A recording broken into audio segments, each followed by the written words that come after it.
In high school, we played a game. Many years later, we got back together to play one more. Little did we know, this time, the game was real. Join me, Aram Vartian, on Start Playing Games for a brand new type of fantasy role-playing. In Die RPG, you play a group of real-world, deeply flawed adults who are transported into a fantasy realm via a predatory, sinister role-playing game. The game transforms your characters into paragons and rewards them with strange and frightening powers. In Die RPG, you are confronted with your truest desires and deepest fears. And only you can decide when the game is over. Check out all of my available Start Playing Games campaigns at aram.gay. Hey everybody, this is Dylan. So in this episode, during the AP, we screwed up. We recorded something that landed poorly with a DM who is a member of a Mexican indigenous group, and we got called out. We're going to put that in at the end here because I want to talk about how we screwed up and things that we should avoid in our games. We changed that line in the AP in the episode itself so that hopefully it's not harmful. We're going to talk a little bit at the end about how we had screwed up what the original audio was. If you want to hear that, it's there at the end. If you don't want to hear it, if it's something that affected you personally and you don't need to hear it regurgitated, listen to the end of the AP, kill the episode.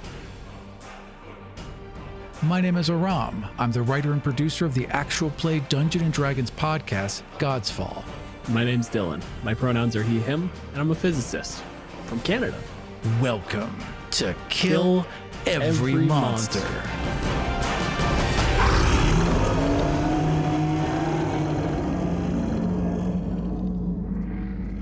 This time on Kill Every Monster, we are featuring the Couatl.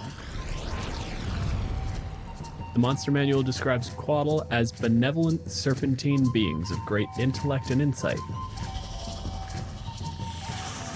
Their brilliantly colored wings and gentle manner speak to their celestial origins.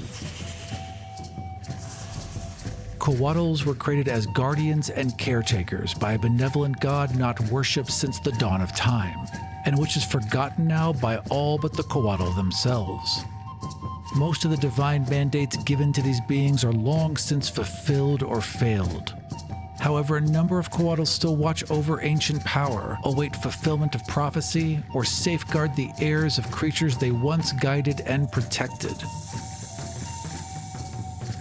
Regardless of a Couatl's task, it prefers to remain hidden, revealing itself only as a last resort.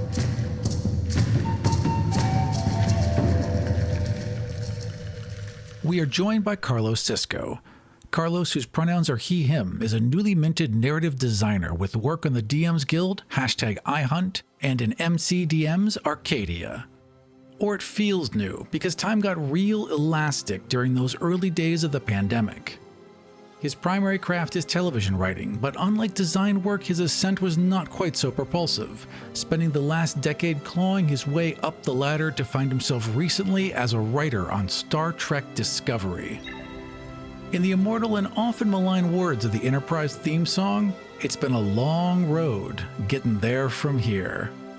He can be most easily found on Twitter at Carlos_Cisco.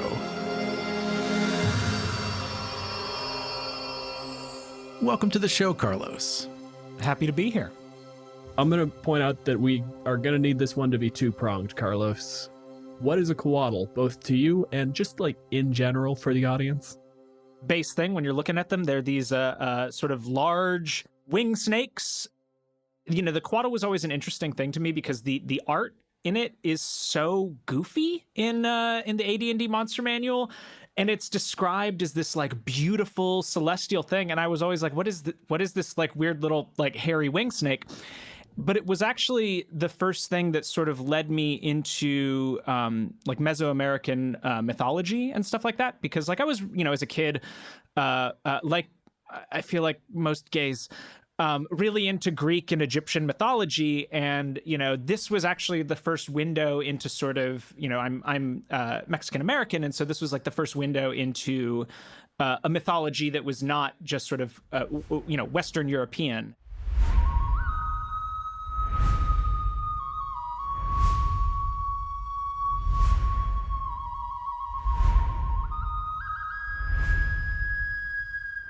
It kind of snowballed from there because like I started recognizing more things pulling from it. Like I remember in Final Fantasy VII, there was the Quetzalcoatl summon and stuff. And so that sort of, kind of reminded me. But it's kind of a weird thing because like I've never used one in a game ever.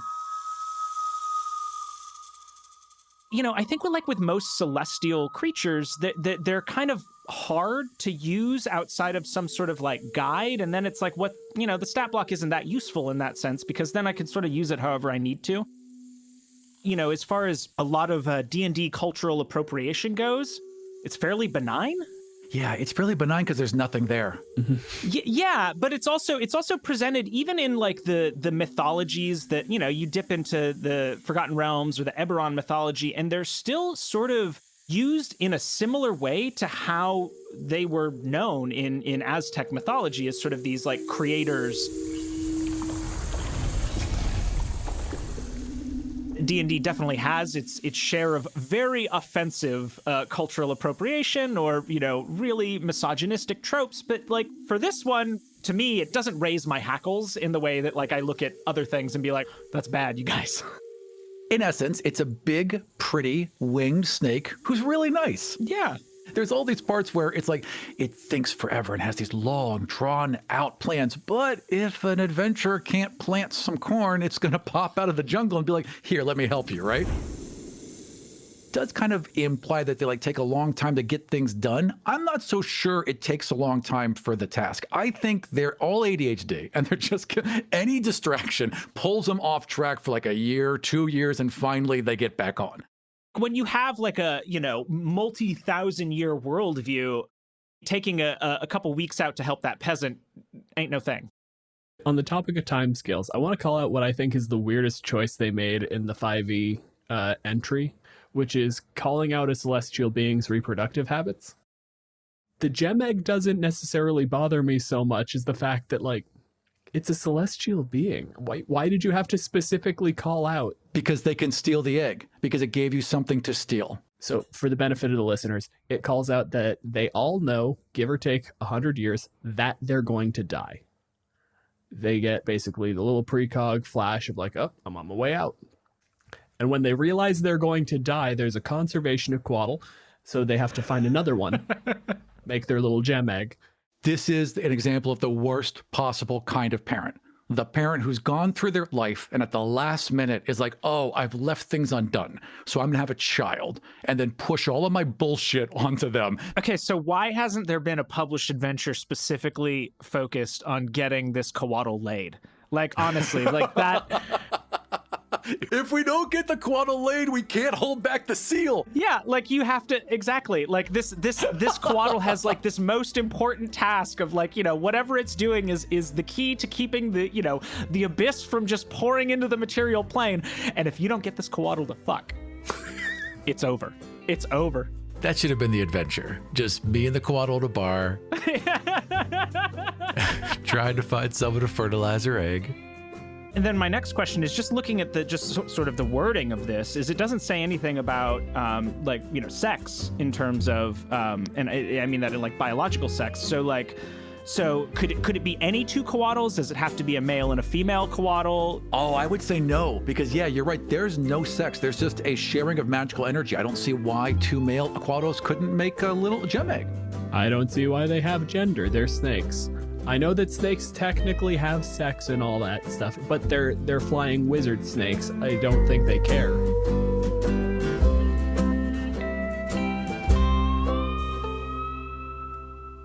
You mentioned the art in like 3rd edition. It was weird. The art in 5th edition is fine. At least it's rainbow. Like, it's not even a rainbow in 5th edition. Well, but I was looking at it and I was like, I kind of dig this because like their wings are kind of in the color of a Mexican flag. Oh, I didn't even think about that. And I was like, oh, that's kind of cool. Like, That is I mean, cool. it's real subtle, but I was like, okay, that's, yeah. But the art is, I think, I like a lot of the 5e art, but it's sort of, it's a wing snake. It's like they tried to make it look a little tough. And I don't think that's the vibe you want to go for. Like, they should feel ethereal. They should feel like rainbow tissue, right? But are incredibly strong when it comes down to it. I mean, a strength of 16 is not small. I always feel like they're supposed to be a lot bigger than they are. Yeah. As a medium creature, they just seem, I don't know. I mean, maybe I just haven't seen enough really large snakes, because I feel like a medium snake would actually be quite intimidating. To me, at least, when I think of size categories, I think about the space that it occupies, not necessarily its actual dimensions. A medium creature might be 6 feet tall. I don't think we're talking about a 6-foot snake. We're talking about a snake that occupies the space that a 6-foot tall man would. So, like, it's coiled onto itself. It's got its fucking big-ass wings spread out. I'm willing to bet that this is maybe like a 25-foot snake. Okay, that's terrifying.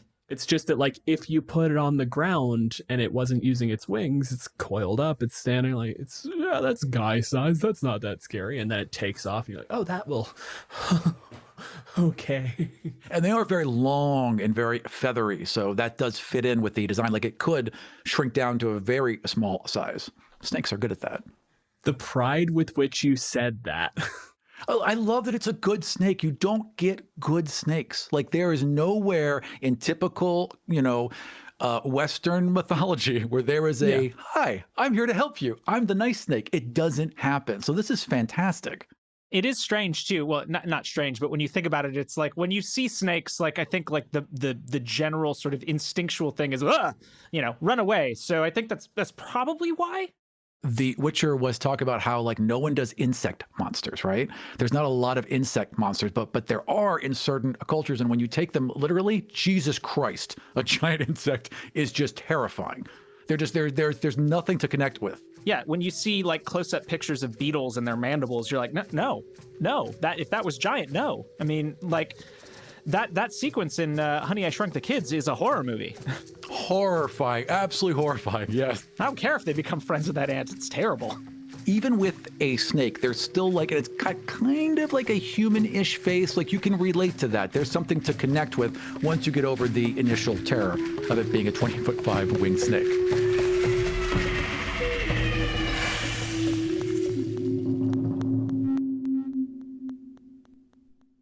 Carlos, is the Couatl a monster?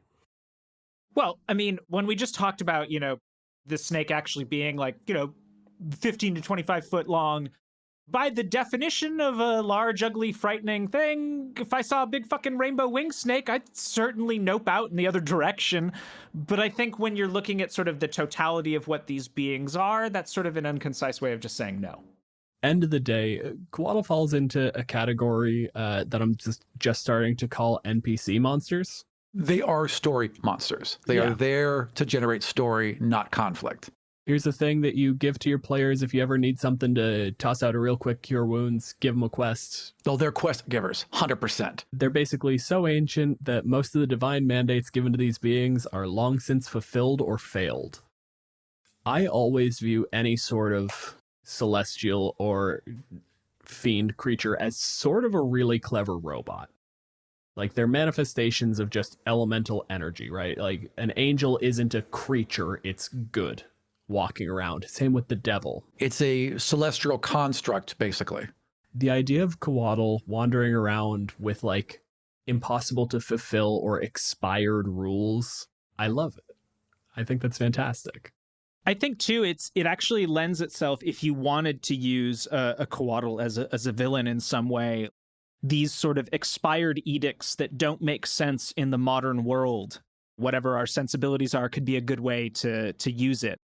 Because I'm always interested in, like, one of the reasons I think the Celestials don't get used is oftentimes, we are the good guys fighting the bad guys. But I think, and you were just talking about, Dylan, these creatures, celestials and fiends, are essentially, elementals, but for good or for representing good or for evil. Obviously a little more cognizant, but it is sort of like interesting in that way that like that there is sort of baked into D&D a lack of moral relativity. Yeah. Right. But I think that's not how most people play. And I think that like Celestials are a really good opportunity to sort of test the bounds of what good actually means. I remember, you know, back in the AD&D days, nobody wanted to play with a lawful good paladin because you couldn't do anything bad, and like they were always up on your shit. And so I feel like that's sort of a thing that you can kind of embrace in Celestials. Is some, you know, lawful good can be interpreted in like a pretty like fascistic way. The gods can be good or evil, and anything past that is a manifestation of will. An angel is lawful good because it came from a good god, so its edicts, like, it is not necessarily manifest good, it's manifest will from a thing that is definitively good. But that means once you've got that degree of separation, you introduce flaws. Also a detachment. Like, it may be lawful good, but a Couatl is going to be largely detached from humanity. We're talking about how to make a Couatl a villain earlier. What if there was a Couatl who lived at the top of this mountain and every season sent down the rains, sent down the storms, made sure that water got to the valley because it knew that the farmers down there needed it, right? Well, that city's changed. It's moved. The flood patterns have completely been disrupted because they moved all the land and they moved all the plants, and now they're just flooding it. The dwarves built a dam, and now you can't get there, and there's just a Couatl sitting up there looking like, that dam's really preventing the water from getting down. I guess they need way more water so it gets over the top of that dam. Right, exactly, because they don't know. It just got in the way. So they're sending this cascading torrent of flood down on them every time. I would change that, because saying they don't know creates that sort of like robotic ignorance that I think can work. Because that's the other thing you can always do with Celestial, and especially a devil, is arrogance. Is something that's looking down there and like, no, I have a perfect divine instruction that field gets this much rain. I don't care that you put a dam there. Are you a god? Well, you don't get to tell me what to do. Are you the god of dams? I don't think you are. I don't think you're the god of dams. I think he just made one. When it turns out that you're the god of dams, you can build an angel of dams to come up and have a fucking conversation. Until then, it rains.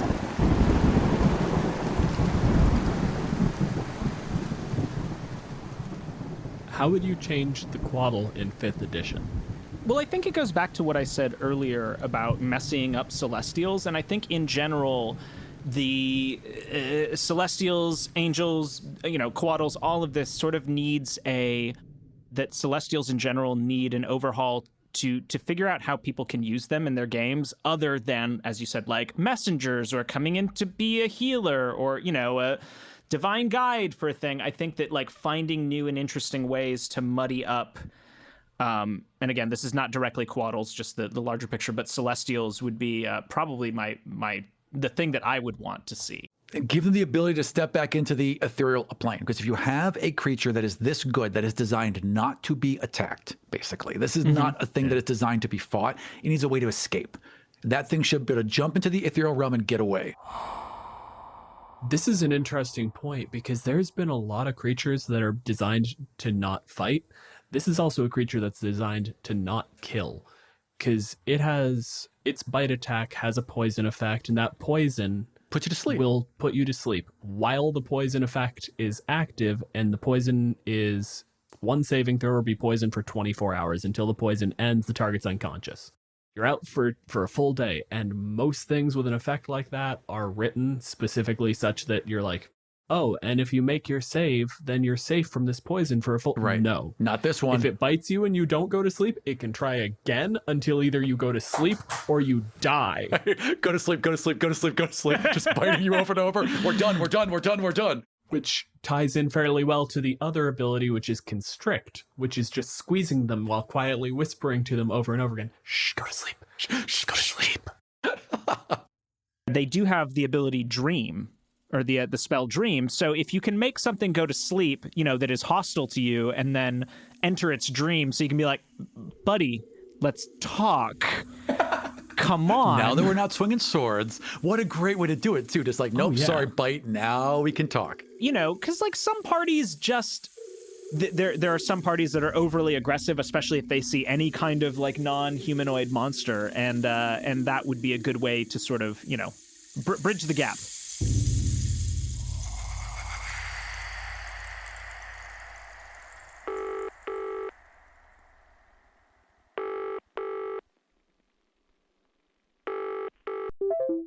My name is Alejandro Torres. I have a master's in anthropology from the University of Illinois at Chicago.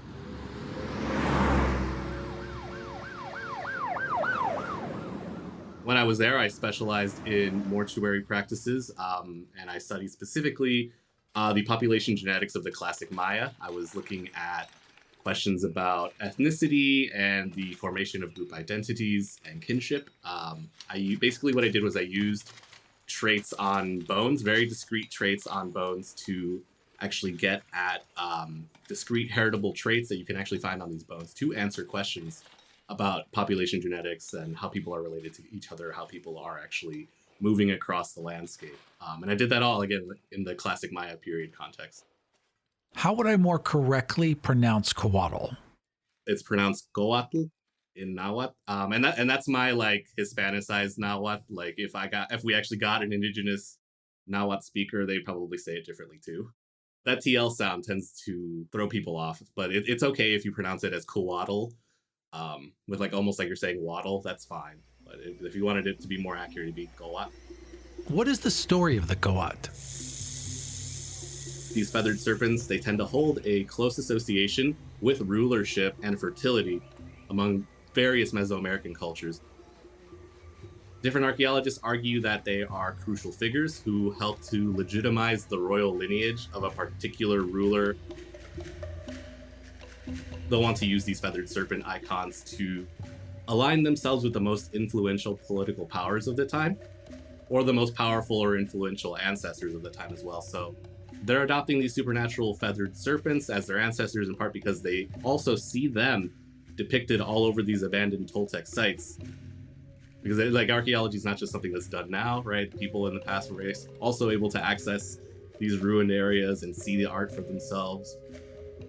Basically at places like Teotihuacan and different Toltec sites, you see feathered serpents plastered everywhere. And as a result, they continue to be an important symbol for people.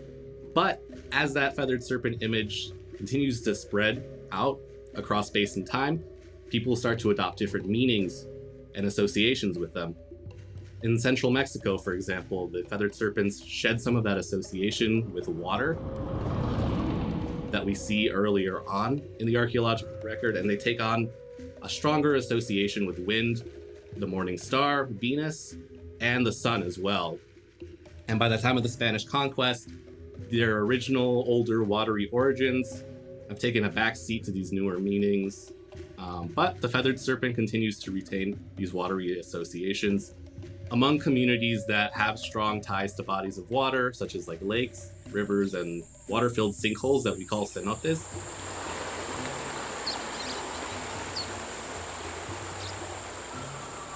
People, when they think of feathered serpents, are probably immediately going to think of the deity Quetzalcoatl or Quetzalcoatl, who has their origins in the Maya region. He takes on different names. You hear Gukumats, Kukulkan. I've also recently, just in preparing for this interview here, I found out that some Guatemalan Maya groups also call him Volcan, which is crazy to me because that just literally means volcano in Spanish.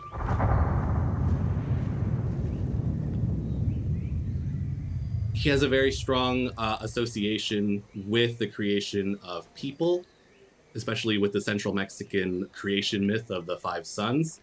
He actually is one of the deities involved in the final sun.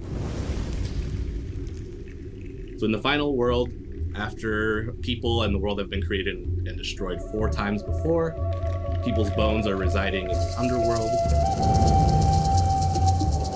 The old gods gathered to share their sorrow at the absence of their creatures. We brought the earth and sky back together and made them whole again. But what good is it all without anyone to live there? Who will worship us? We can't let things go on like this. But the humans were all dead, killed when the 4th sun fell in a torrent of rain, and the dead were far away, hidden deep in Macleod, the land of the dead. The lord and lady of that cold, dark, silent realm now kept their bones as treasures. Without the bones, there could be no more humans. And Couatl and one of his brothers attempts to actually steal the bones from the Lord of Death. Couatl, his wise old face wreathed in a beard of brilliant feathers, said, I am Couatl, the morning star. Every morning I lead the sun back out of Macleod to be reborn with the dawn. I know the way out of the land of the dead, and will guide us back home to Sweet Mochin. And so they travel to the underworld, and he takes on this aspect, Couatl.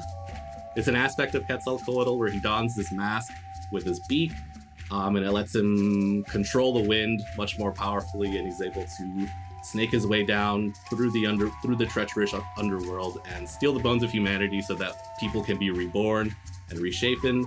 But because of the fact that he is going down to steal the bones, they come back to the earth, all in these different rough shapes and with different cracks and fractures.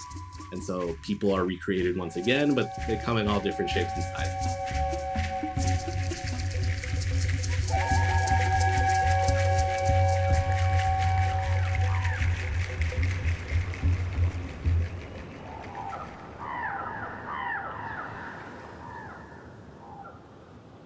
Feathered serpents are actually still remembered by indigenous communities today as well.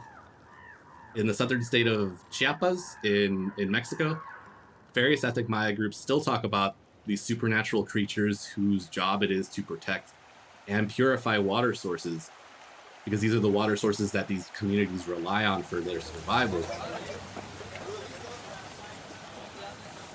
In eastern Chiapas specifically, the Lacandon Maya at the town of Metzabac, they still tell stories of a giant aquatic creature who protects their water and makes sure that the lake never completely dries up during the dry season.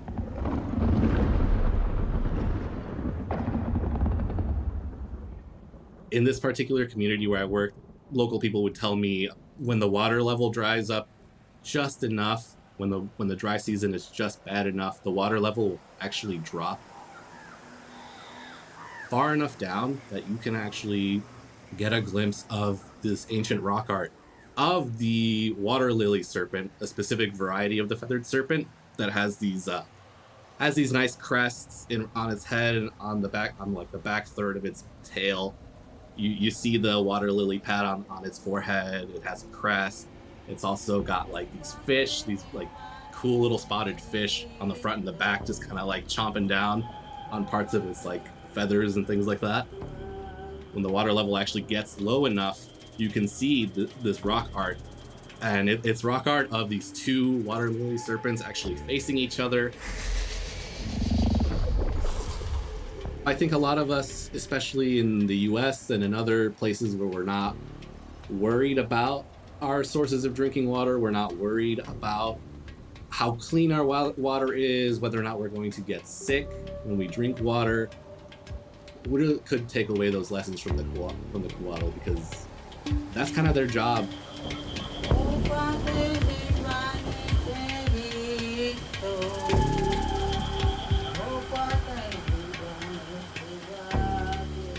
Do you think Couatls are monsters?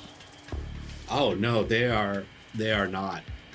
For a lot of indigenous groups, they are tied to, or they were tied to, the creation myth for those people. They are responsible for the creation of humanity. So in a way, they were intrinsically tied to the people who venerated them in their community. They were also tied to the landscape, because remember, again, they were responsible for bringing water and protecting sources of water for the people. So they were not monsters at all for the people living today. We don't start to actually see Couatls being thought of as monsters until by indigenous populations, specifically in Metzabac. Actually, I'm talking more specifically from my experience having worked with the Lacandon Maya. They don't start thinking about serpents as dangerous creatures, monsters, until after they've been colonized and after they've been evangelized. One of the elders at Metzabac, Jose Valenzuela, one of the community elders who had actually signed the treaties with the Mexican government, had told us about the stories of the serpents and how they were these protective beings. But then also on the flip side, once we got away from talking about specifically the protective creature of the lake, and we just started talking about serpents in general, they were very dangerous. They were venomous. They only brought death. They were bringers of death. They were no longer bringers of life, water, or like wind or anything like that, controllers of the weather. They were now just bringers of death. My colleague argued heavily that had to have come from later colonization efforts, changing ideas behind the Couatl.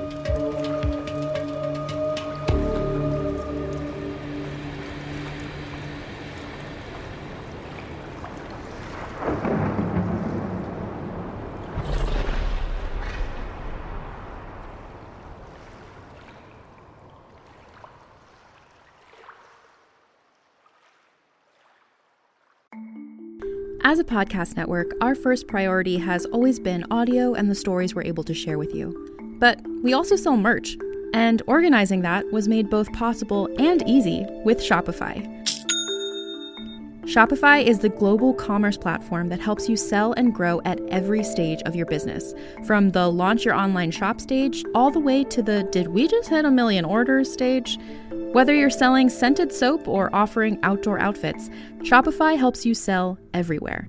They have an all-in-one e-commerce platform and in-person POS system, so wherever and whatever you're selling, Shopify's got you covered. With the internet's best converting checkout, 36% better on average compared to other leading commerce platforms, Shopify helps you turn browsers into buyers. Shopify has allowed us to share something tangible with the podcast community we've built here, selling our beanies, sweatshirts, and mugs to fans of our shows without taking up too much time from all the other work we do to bring you even more great content. And it's not just us. Shopify powers 10% of all e-commerce in the US. Shopify is also the global force behind Allbirds, Rothy's, and Brooklinen, and millions of other entrepreneurs of every size across 175 countries. Because businesses that grow with Shopify. Sign up for a $1 per month trial period at shopify.com/realm, all lowercase.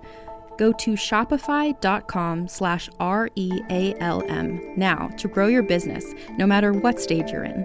Shopify.com/realm.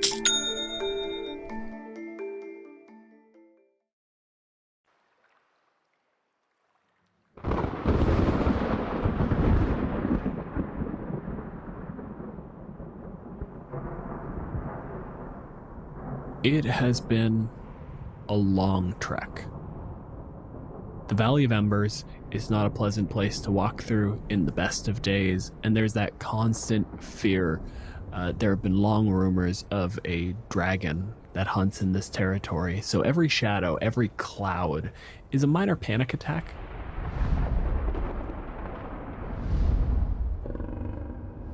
I imagine it'd be hard to fly in this ash and heat too. We probably just spent a lot of time walking, which is not something Aarakocra enjoy doing. That's the thing. That's the bit that makes it painful, is knowing that dragon is out there. This is a place where you shouldn't fly. The thermals here, the updrafts you can catch from the sheer amount of heat, this should be glorious. Yeah, it's like birds over a highway. Yeah. The only thing you would complain about is if you get up there, the smoke and the ash would get into your feathers and you'd have to clean it. I do imagine we do spend a lot of time preening. Like, they don't really talk about that in the Aarakocra book, but we've got to clean those feathers every day. Oh, it's 4 hours of their long rest is spent cleaning themselves. Yeah, they don't bring up the same rules as an elf. It's only like 4 hours of sleep. I can only do a half watch, guys. I've got to preen. We know this. And they're actually really terrible traveling companions, because unless you just drape a cloth over their head at night, they just squawk at indeterminate hours. It's really disruptive. It's got one of those like little face masks. Yeah, exactly. Like a falcon hood. Passing through the valley, you come to this massive tunnel leading deeper into the peaks of flame. You're close to the middle of Chult, in a place that it's held holy by the Yuan-Ti. It's revered. They don't come here. They hold vigil over this land, but they don't get into the shadow of the mountain. They know the serpent deep down in there, she's waiting. And this is a place only for her.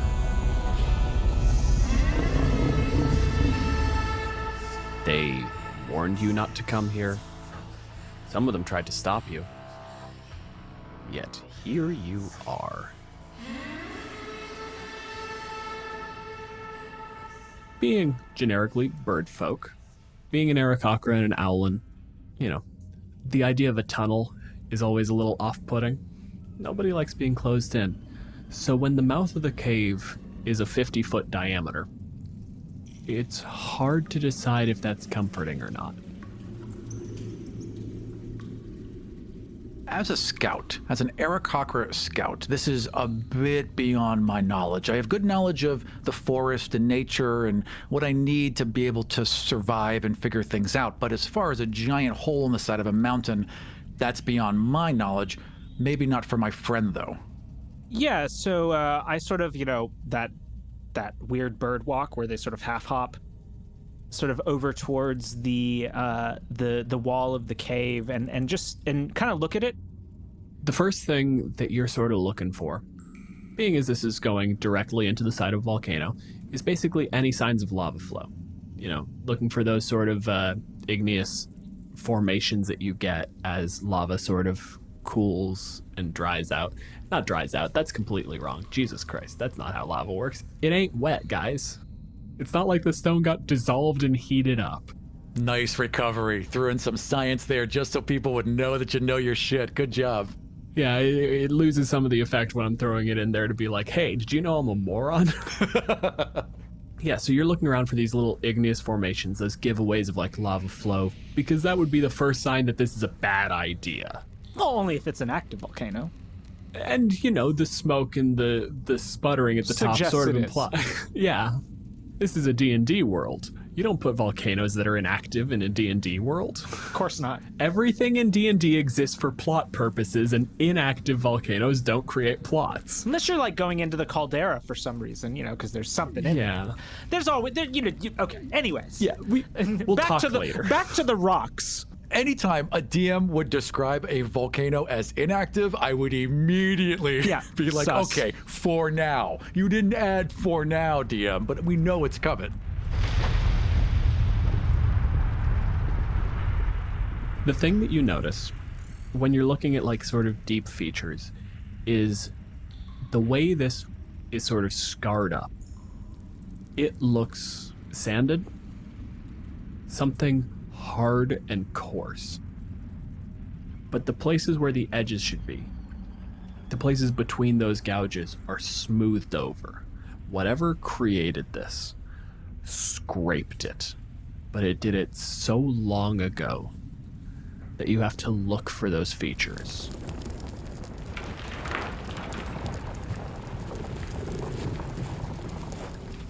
And so I'm gonna I have like a fancy kind of walking stick staff thing, and I'm gonna tap the wall and just sort of pretend like I'm listening to it, and I'm gonna look over at Use, my traveling companion.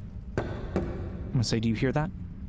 Use turns. He's a very typical eagle kind of Aarakocra. His feathers are all very tan and white and yellow, and his big beaked head turns to you, and his large ember eyes narrow.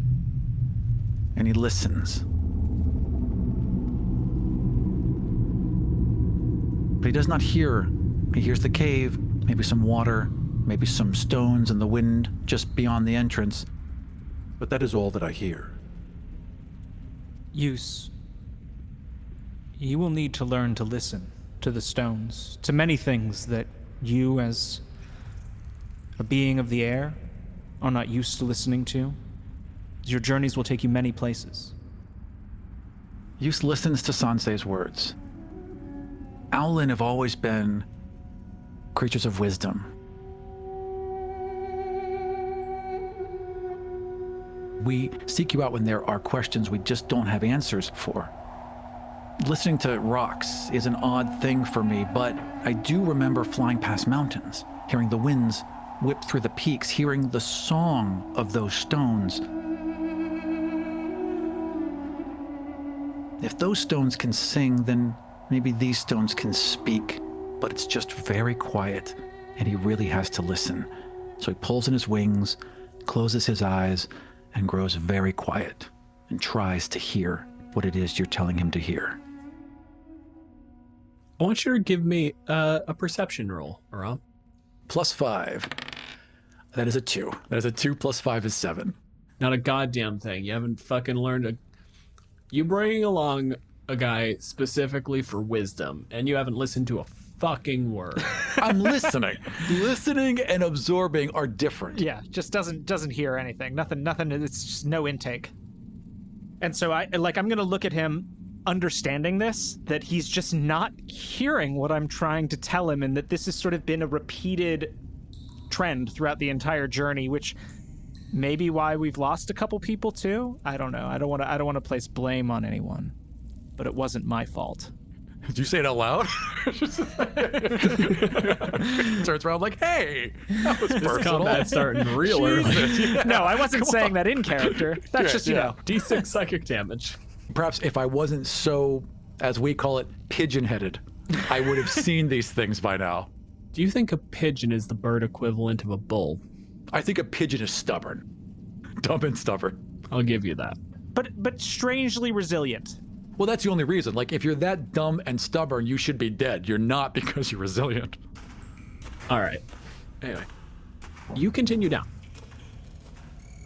There is probably an hour's worth of tunnel. This is a point where you're starting to get lost. Not because you don't know where you're going, your sense of direction is phenomenal, but you know how long an hour, like what distance an hour covers from the air. Walking down and into a tunnel and trying to track where you are on the surface, you don't know. You could be past the mountains. It feels like you should be past the mountains, but if that were the case, you probably should have caught fire. Without the air passing over our feathers, without the room, without the light, it's really hard for us to judge anything down here, I'd imagine. That's the thing. The air does pass over your feathers. It's bad. It smells acrid. It's hot. It's just anything that managed to get through the tunnels that came down this deep is getting heated, and it's getting dragged up the tunnel. It is fleeing, just like everything else. Nothing seems to come down here, and the only thing that is stone and air, and the air is trying to leave. I can't imagine Yus would pick up on any of that, but Sansei might. But I feel like Sansei already knows that this is a bad idea. Yeah, I think my feathers are definitely ruffled. The owl head just keeps rotating on. It's just. But I'm gonna, as we're sort of walking down the tunnel, and starting to just sort of feel this, passing through my feathers, I'm gonna look over to Yus and say, "We've come a long way, and you sacrificed much, but are you prepared for what we find below?" Takes a few steps quietly, thinking about those words. Thinking about the village that he lost, thinking about everything that's been taken from him recently.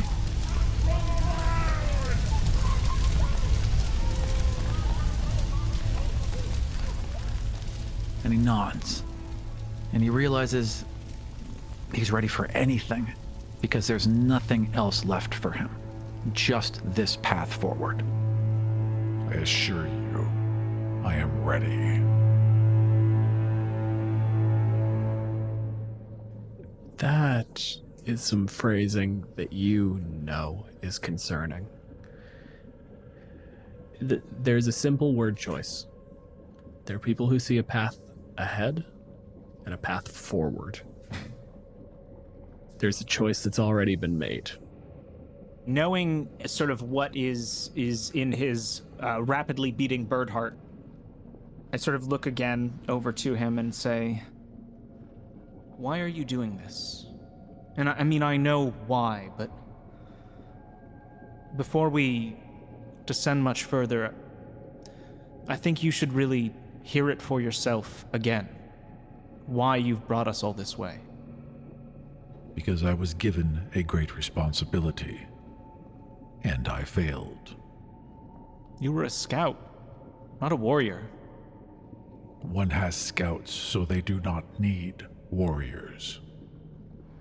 We are the ones that keep the threats out of the village, away from our trees. Once warriors are employed, we have failed. And he just keeps staring down this hall.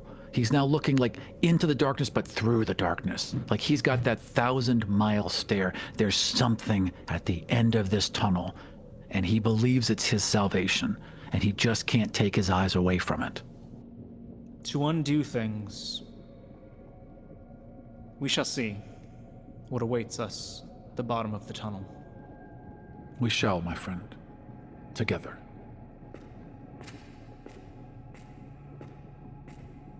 You continue down for time. The references are gone. There's not light. There's not, like, the temperature doesn't change. You can't feel, you can't hear as the animals shift, as you go from, like, those quiet prowling predators to just crickets. But eventually, you hit a point. The tunnel doesn't change. There isn't an opening, there isn't a room. There's a massive wall of iron. The only thing that calls it out is a door. There are two things. There's a massive seam up the middle, where it's clearly two pieces pressed against each other firmly. And then there's a feeling. A feeling of past.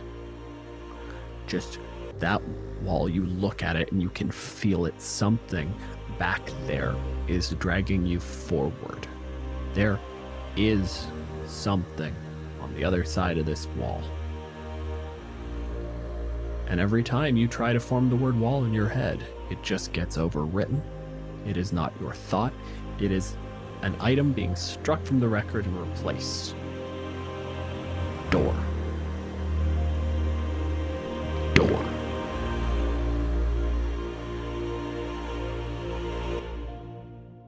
Meanwhile, Carlos, in Sanse's head, you knew already what it was.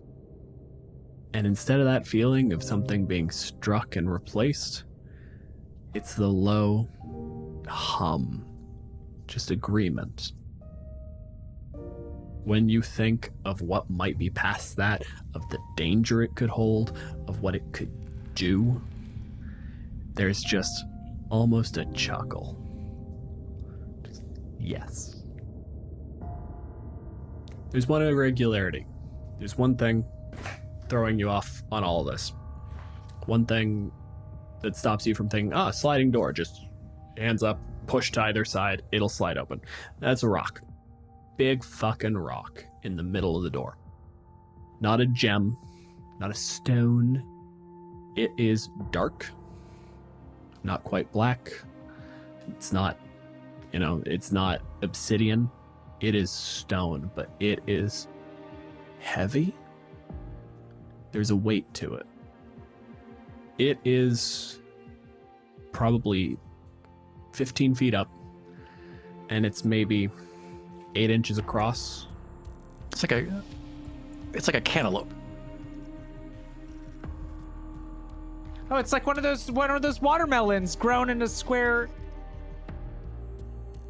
Cool. So now we have a frame of reference. It's a square watermelon-sized rock. It almost looks like it's basically placed up there, holding the two chunks together. And that weight, just like I said, around this is an uncomfortable feeling. Imagine our age feeling something for the first time. Right. Like a seventh sense just popped up, right? It isn't or sixth real. sense, It I should can't say. be, because just by popped now up. I've experienced, life in general. I know all of the things I can feel. So whatever this is, it's not right. It's fake. It's not. It's just some unsettling thing. Yeah. All right, well, I'm out of my depths, quite literally. But I would say that I have listened to my friend Sansei, maybe not as much as I should have, but I have heard some things, and they did tell me to listen and to hear more. And so that's what I do. I walk up to the door, I cup my feathered hand, and I place my ear to it, and I listen. Oh, that's okay. I'm gonna have you make a wisdom save. Wisdom save +2. 4 + 2 is 6. My rolls are Yeah, a garbage. rectangular cantaloupe. Thanks for It's that a one. cantaloupe, son. Yes, it's like a square watermelon. Don't be a jerk, Dylan.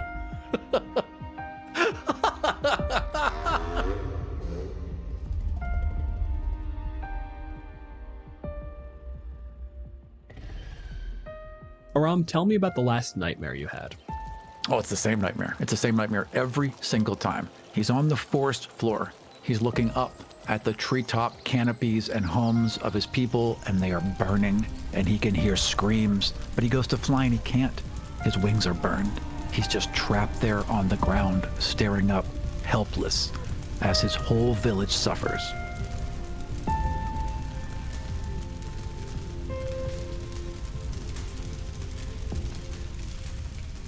So you're down on the ground trying, like aching, just, you know the wings are gone, but all the muscles are pulling. You are trying to make those gestures, and it's just nothing. You can't make any progress. Sansei, Yus has flown headfirst into the ceiling. Like a moth, just trapped against the ceiling. Yeah, so I'm gonna quickly, spread my wings out, and as the sort of the owl wings spread, you can see the sort of the umbra of them is going down, like radiating from green to white to red, and he flaps his wings and he shoots up towards Yus and just puts a gentle hand on him before he tries anything like aggressive, just to see if he can be like, friend, are you okay? And immediately you snap out of it, like you're waking up from a dream. And I grab him quickly, like by the collar of his armor as he's starting to fall, I assume. Like plummet 10 feet. Yeah. I imagine the startle reflex for birds is quick, right? You start flapping quickly, but I drop like 15 feet. Oh, God. And then quickly settle back down. I saw my people. I saw all of them. I could hear them, Sansei. I could hear them distinctly. Whatever is behind this door, it can fix everything. It can undo everything. Yes, it can undo everything. It can put it right. Are you sure? He looks back at the door, and he looks to his friend, and just the smallest bit of him is a little worried, but he shoves it down. He shoves it way down, because it's overwhelmed by this feeling of loss and desperation. And right up until this point, he wasn't sure. But as soon as he heard their voices, and he heard them behind the door, behind it, he's convinced this is the answer to everything. Yus, we have come a long way together. You sought my help when there was nothing left for you. And I agreed to see this journey through to the end, but I must ask you again, are you prepared to undo everything? He gets a little frustrated at that. Of course I am. What have I gained? Nothing. I have nothing. Everything has been taken. Everything has been burned. Of course I will reverse it. Of course I will. You have yourself. You have the memories of those you left behind. You have a culture to preserve. If you are the lone caretaker... I am a scout, not a healer, or a leader, or a teller of tales, or a singer of songs. I am not my culture. I am a fragment. I am one feather from the wing. I have to do this, Sansei. I'm nothing without them. I do not believe that you could have made it this far if you were nothing, with or without my help.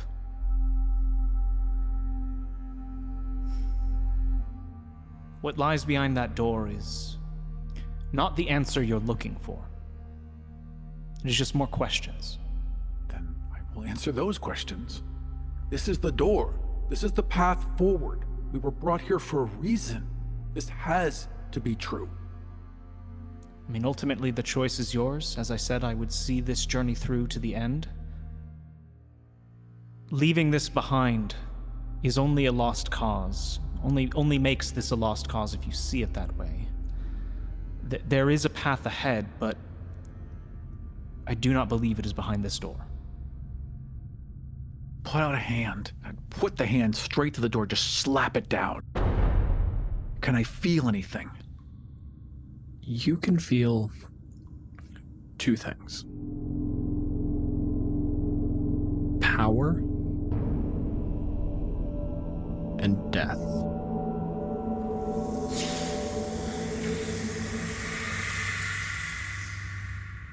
Which is exactly what I would expect to feel in this situation. The power that can bring them back from that death. And I just quickly pull my hand away. It's there. I can hear them, Sansei. They're calling out to me.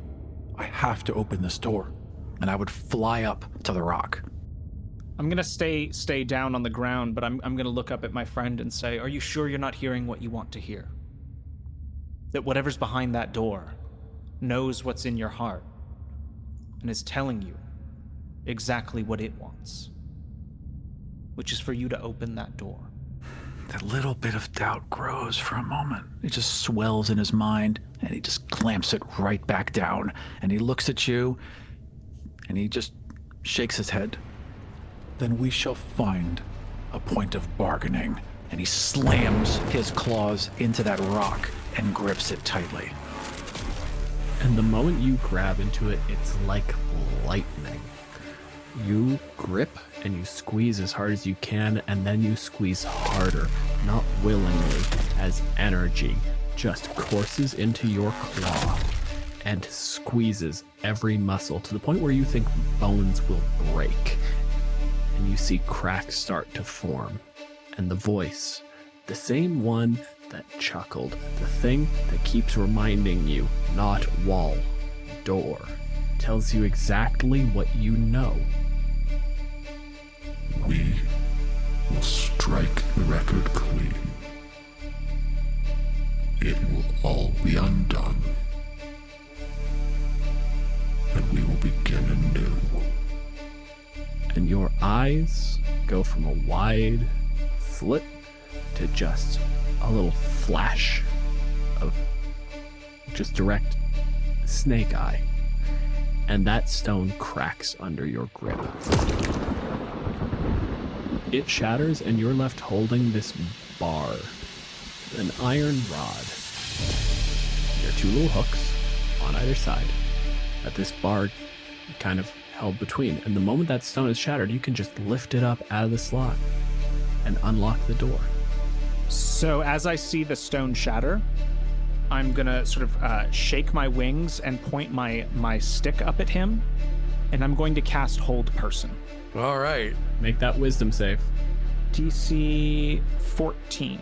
2 plus 9, 11.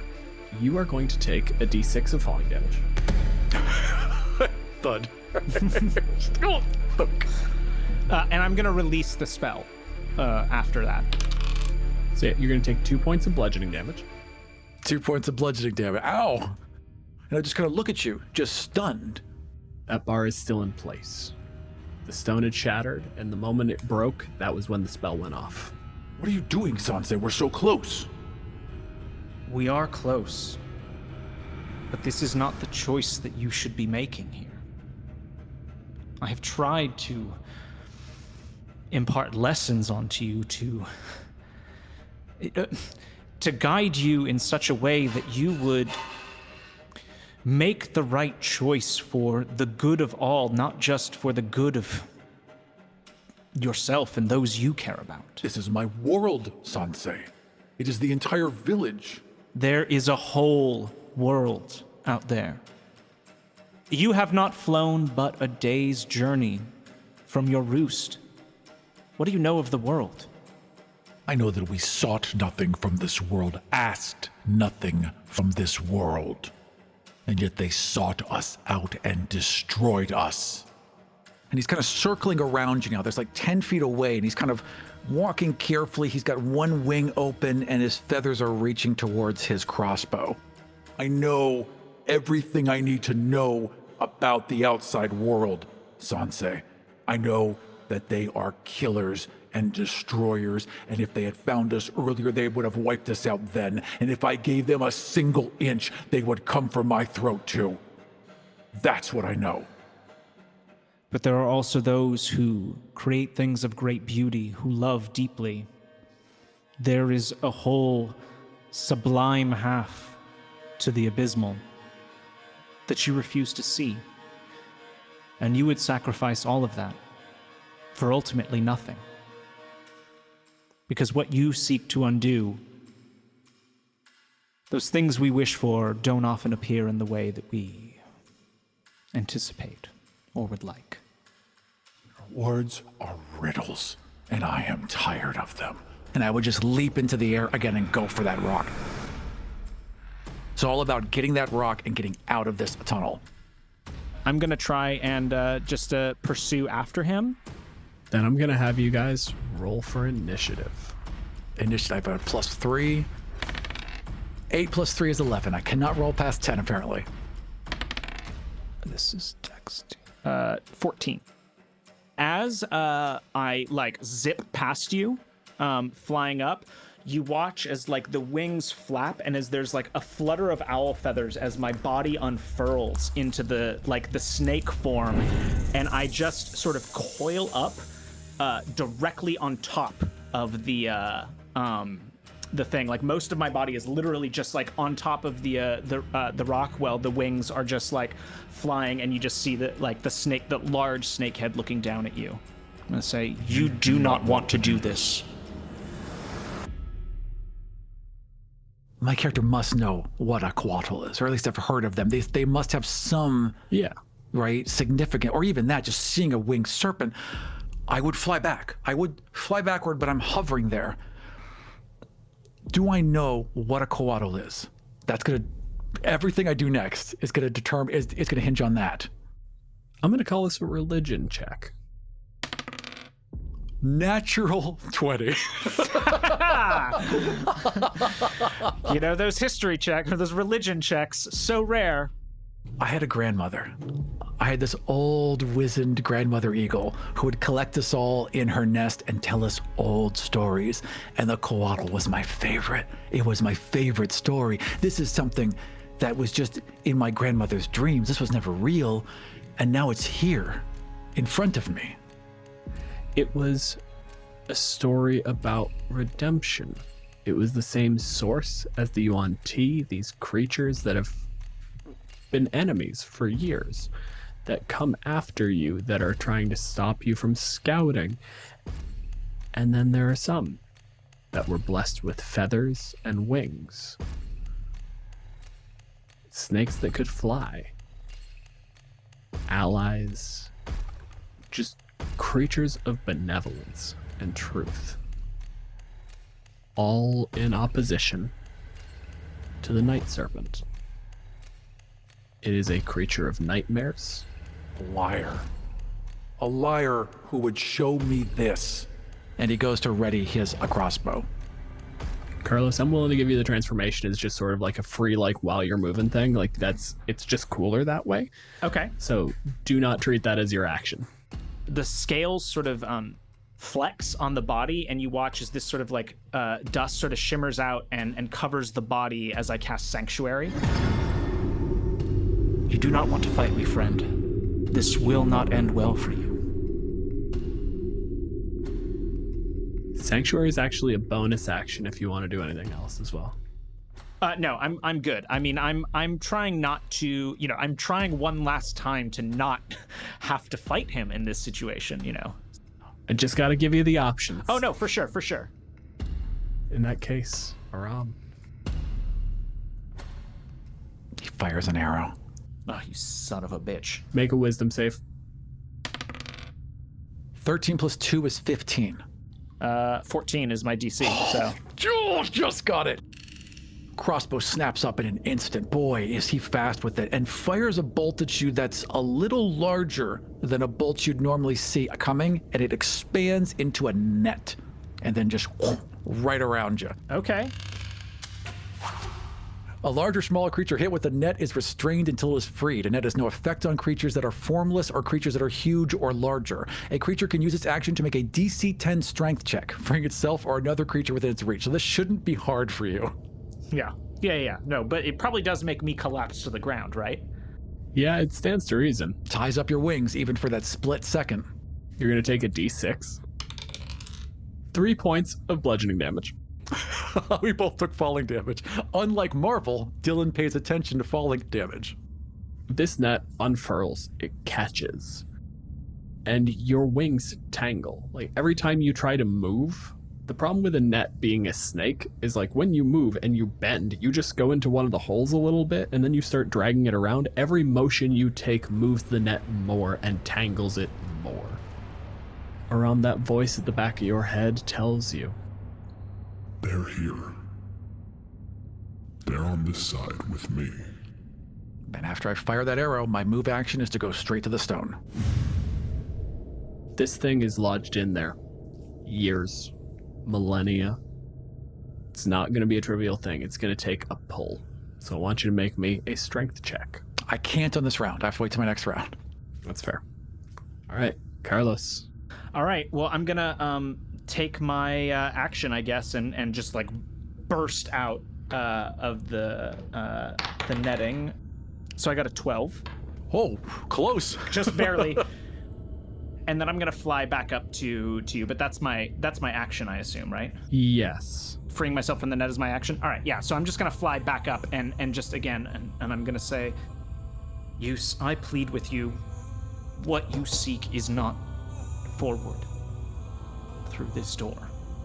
He's got his claws in the stone. His wings are going, your wings are going, we're like a foot apart, staring directly into each other's eyes. You say opening this door, taking this power will unleash chaos? Let them all know how I've suffered, and just digs his claws into that stone. Strength roll? Yep. Well, I'm not unstrong. 16 plus 4 is 20. And immediately, there's just this thud, a slam, as if something on the far side of the door is trying to force it open. This is not a door that opens like that, but the door shakes, and that little sliver, that tiny divide just widens by the barest increment. As I'm holding this rock for a moment, I think in my head to that voice that I heard, what do I do with it? You wait. I'll show you what you need to do. Then he flies back a few feet with his movement and just hovers there holding the rock. While you look, you see these flashes of purple light and darkness. These light, not quite screams, calls, yells, and flashes of darkness. Iridescent black scales moving on the far side. And so many more people who want to come home. I can save so many people. This is why I'm here. And he would just clutch the stone tighter. You can see on the far side this huge serpent basically slamming in and brushing against the doors over and over again, just trying to force it wider and wider. This abides by narrative logic in that if you put the stone back, it seals the door. You don't have to really pull it shut. It's a big magic door with a magic rock that seals the magic snake back into the death plane. I'm going to wrap myself around you and try to drag you back down to the ground. So I'm going to make a attack. I assume a 24 hits. Oh yeah, it's twice over. So you take 7 bludgeoning damage and you're grappled and restrained.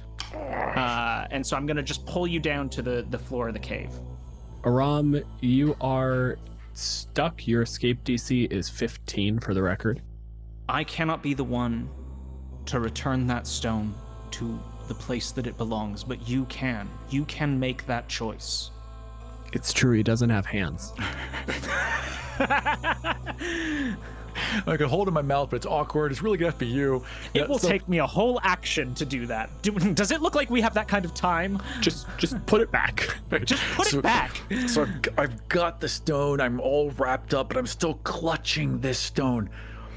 Nothing has convinced me that this still isn't the reason to do this, or that, yes, sure, maybe there's a sacrifice, but it'll still work. And in my head, that's all I care about. So I'm gonna fight. I'm gonna try and break free. We're gonna call it athletics because D&D is always weird about, like, it would be athletics if it were contested, but since it's a DC to do the escape, I don't know if it's supposed to just be a raw strength. It's athletics or acrobatics for defending, I think. Natural 1, doesn't matter. Excellent. We even have this conversation. Excellent. There's something about holding this stone. I can hold the stone or I can have my strength. And holding the stone takes all of my strength and I just can't break free. Like, look down at him with, like, my golden snake eyes, and I'm going to say, we're going to try this one last time. And I'm going to bite him. Okay. You have advantage on this roll because he's restrained. Okay, well, that's going to be a 23 to hit. Might. So you take 8 piercing damage, and you have to roll a constitution save, or be poisoned and fall asleep. Constitution save. All right, that is going to be a 1 plus 14. So, sorry, I rolled a 14. Sorry, that is a 14 plus 1. Okay, well, it's a DC 13, so you just get bit, and you are not poisoned. And I'm just like, you know, if a snake can, like, huff in frustration, that's what I guess I hiss in frustration. Blow your little cheeks out. I'm gonna say, you just need to go to sleep. And I can't move, so I just keep biting me. Yeah. So that's my turn. I'm gonna fail him. eventually. There, a 6. I failed. Okay. Well, I mean, you could try to get free again if you want, but I could, but or I think could just that, keep like, biting you. He's just so focused on the rock and so confused at what is happening. I would just think you bit him, and then you guys just looked at each other because nothing happened, and they just bit him again. Yeah. Okay. So as soon as he's unconscious, I'm gonna release him and sort of let him down on the ground. And then I'm going to sort of lean I'm gonna look at the door, sort of get a rough estimate of how much time I got here. Well, given the size, like, you can see those scales, and once they're blown up to the size they are always like shark scales. They have enough texture that you can see, like, that is what touched every wall of this cavern. This is what, in the time before time, drug itself through this hole and tore it open. You know, I don't know if snakes sweat, but I'm going to touch my forehead to uses, and I'm going to cast Dream. Beautiful. Okay, Dream, I think not a lot of people cast Dream. Let me just read this one real quick. Never cast this spell before, so... This spell shapes a creature's dreams. Choose a creature known to you as the target of this spell. Creatures that don't sleep, such as elves, can't be contacted by this spell. If the target is asleep, the messenger appears in the target's dreams and can converse with the target as long as it remains asleep. The messenger can also shape the environment of the dream, creating landscapes, objects, and other images. The messenger can emerge from the trance at any time, ending the effect of the spell early. The target recalls the dream perfectly upon waking. And so I can shape the environment of the dream, right? This is your holodeck now, Carlos. You can do whatever you want. Yes, this is my holodeck. So you don't know about telling stories involving a holodeck. We're gonna appear far above his ruined village, like our wings flapping. And I'm gonna appear as the owl. But I want to show him what the world is 10 years in the future after he opens this door. This is our It's a Wonderful Life. Yeah, this is your Ghost of Christmas Future moment right here. Nature's starting to reclaim things. The ashes are like long soaked into the earth. Trees are starting to sprout. And as you look past the edges of your village, you can see that that's true everywhere. You can see not a single fully grown tree. When you take a look down at the ground, you can see scarring. Something has torn up the ground. It's familiar, as if something wrapped around the dirt and just squeezed a little. But it's been returned to nature. Undone. Everything will be undone. It will be born anew through the view of the night serpent, something that none of us should hope comes to pass. There's just this sadness that washes over him. Just this deep, deep sadness when he realizes what this is and what's happened. Like he's walking through the forest and he's running his hands over these trees that has held his home, and he's looking up at them, and he can hear their laughter and he can hear their whispers, but he knows they're not there. They're just not there anymore. And he turns back to his friend with tears in his eyes and just this broken look. His wings are sagging. His chest is heavy. What have I done? Nothing that cannot be undone if you act quickly. There was never any choice to make, my friend. Only the path forward. And he would try and reach up through the dream. Like reaching up, pushing this rock out. He's trying to push out and towards the door. And so with that, I'm going to release him from the dream. He'd wake up, he'd see the door. It's like kind of cracked open now. Probably one big, huge serpentine, maybe a little tongue once in a while. I will do this thing because it is right. But my path is still forward because that's where they are. And a man. An arm reaching through. Every time it hits the ground, it's someone trying to crawl like along the ground. They've squeezed their torso through and the arm is starting to slam. And every time it does, the dirt and the rocks on the ground do not budge. It fights for purchase and it tries to drag itself through. Just this manic expression as it looks up and just keeps repeating over. I said I would come back. I promised. I came back. I said I would get back to you. That can't be good. So I would fly the stone up to the hole, and I would look at it, and I'd hesitate just for a second. I would turn and look back at my friend. Are you the owl now, or are you the Couatl? No, I'm still the serpent. Right. He would look at you, and he would nod. And he would slam the rock into the door, but he'd try to get through the door immediately afterwards. He wants in. If that's where his people are, then that's no matter what has befallen them, that's where he's going. And whatever the instinctual equivalent from where I'm standing, but of, a mom putting their arm in front of a kid in the car, even though I know I can't reach him, just the sort of reaching out, but whatever the winged snake equivalent of that is, I do. You slam this thing into the wall and it immediately elongates. It gets long enough to grab either side, to slip into those latches and to start pulling forward, and then I just want you to make an acrobatics check. All right, come on. 18 plus 3 is 21. There is a scream, a shriek in both of your minds. It is loud, and it blacks out the world.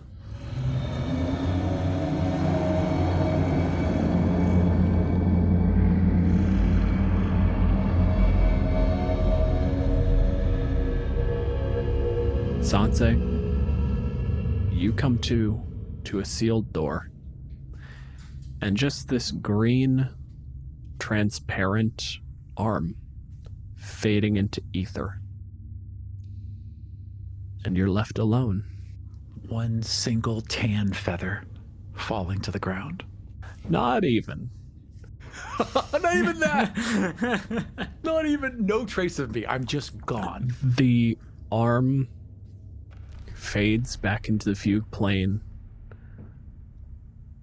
and you're left in this cave, staring down the door that holds the world serpent at bay, alone. So I'm gonna, do this sort of snake equivalent of slump, and I'm gonna slump just back into the owlin form. I'm so tired of bringing people here. This is really just... And I'm gonna kind of look up at the sky. I'm gonna say, the worst fucking mandate.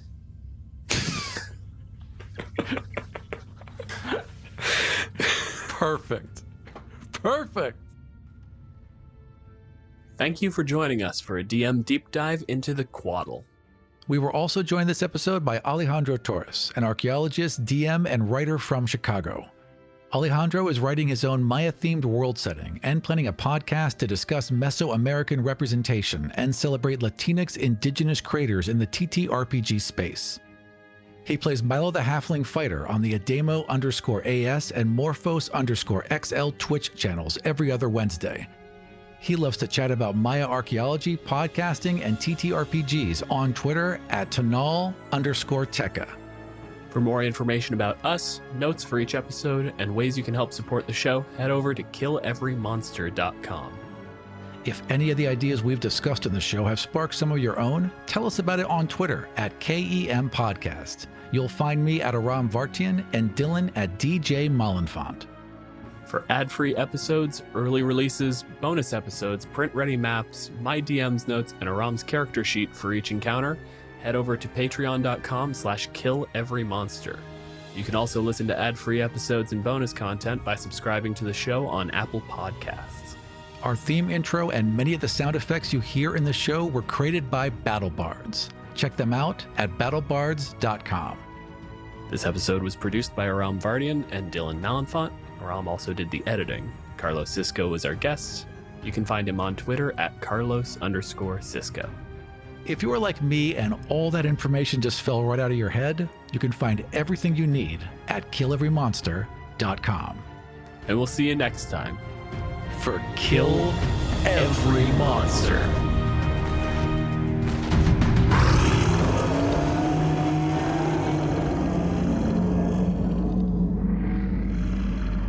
In our first run through, when we did this episode with Carlos, we were trying to take a lot of care around the Couatl. And this was something that was appropriated from indigenous Central American, Mexican cultures. We wanted to take some extra care with that. I got a little bit of tunnel vision going on there. So when we talk about entering into the Peaks of Flame and that valley in the Valley of Ash, I invoked the Yuan Ti. And when I did that, I talked about them making ritual sacrifices and channeling power to their fell god under the volcano. Passing through the valley, you came to a massive tunnel. It's leading into the Peaks of Flame. You are near the middle of Chult, coming into this place that you know is held holy by the Yuan Ti. They don't come here. It's that kind of holy. But there are rumors. This is the thing. When they make a sacrifice, when they send out prayers, they're not sending it up, they're not sending it out. They send it here. This is where they send any energy, any effort that they direct towards their god. Now, I did that without thinking and immediately channeled stereotypes and tropes that were attached to the way that, the conquistadors and Spanish people talked about native peoples when they colonized the area. I was feeding the exact same settler narrative back into our episode. I just put it in a different place. I didn't talk about it in the Couatl. I brought in a new people to serve as a racist trope. So, yeah, we got called out for that when we posted the clip on TikTok, and I am hugely grateful. That's a risky move to go on social media and point out that someone is being racist, but hopefully it comes across that we took it to heart. and we did our best to fix it. If I still manage to step in something, please fucking let me know, because I don't want to do this kind of damage again. There's something weird going on with influencers right now. I'm a little freaked out. They just get everything they want. Everything's a little too perfect. Their smiles are a little too straight. They're using filters I can't find anywhere. I know what I'm about to say might sound a little unhinged, but I think it might be witchcraft. At least, that's what Jenna Clayton thought right before she went missing. We're excited to introduce a new show from Realm, If I Go Missing, The Witches Did It, starring Oscar-nominated actress Gabourey Sidibe. When a Black writer goes missing, a white podcast host with a savior complex takes up the cause of finding her and collides with a coven of influencers she suspects are responsible. This show is a little bit of The Craft meets Mean Girls meets Get Out. Learn more about If I Go Missing, The Witches Did It at realm.fm, and be sure to listen and subscribe wherever you get your podcasts.